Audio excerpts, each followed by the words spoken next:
واحد الوصفه خطيره ديال التسمين بمكون واحد. ولا عجبتكم الوصفه ما تنساونيش من واحد لايك وابوني.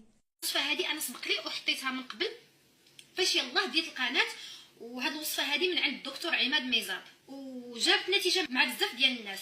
هاد الوصفه هذه ما متاكداش بالنسبه للنساء المرضعات والحوامل واش يستعملوها ولا لا، فكنفضل النساء الحوامل والمرضعات هبطوا اسفل هذا الفيديو هذا في صندوق الوصف، غتلقاو وصفات اخرين اللي تصلح لكم. المهم انا في كل فيديو كنقول واش تصلح لهم او لا ما تصلحش. الوصفه هذه خطيره في التسمين، كتعمر بواحد الطريقه كبيره بزاف، غير هي غديروها في واحد الوقت محدد ما غتكثروش منها.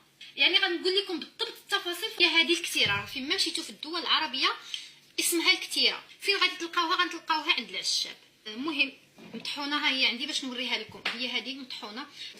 طريقه ديال الاستعمال غديروا معلقه صغيره من هذيك الكتيره، نتوما كتشوفوا كنقربها لكم مطحونه كيف كتكون دايره.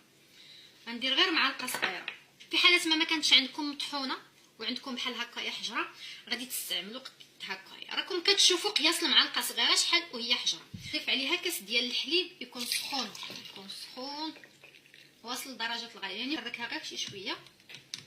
انتما كتشوفوا راه دارت هنا، يعني تحرك غير شي شويه وغادي نخليها. الا درتوها هكايا مطحونه غتسناو عليها ساعه ويمكن لكم تستعملوها، لان خصها تطلق.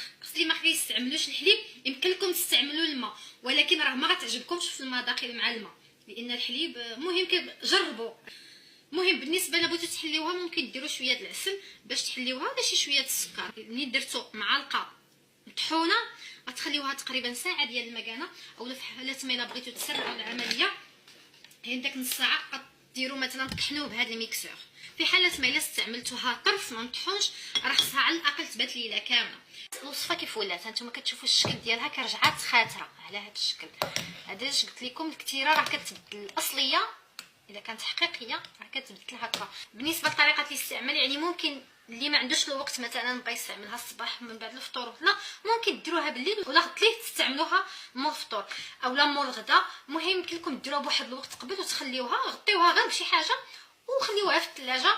منين تولي لكم على هذا الشكل هكايا عادي يمكن لكم تستعملوها، تستعملوه بين الوجبات ولا مور الماكله، يا ما بين الفطور والغداء اولا ما بين الغداء والعشاء اولا من مور العشاء حتى تجيو تنعسوها. نتوما عندكم اختيارات لان تستعملوها 2 الاسابيع حتى ل3 وحبسيها ودوزي واحد الاسبوع ولا 2 وشوفي راسك شنو كاين عاد زيدي لانها راه كتسمد بسرعه. وصلتي لداكشي اللي بغيتي، هي ما وصلتيش غتحبسي واحد الاسبوع وتعاودي كذلك ديرها مره اخرى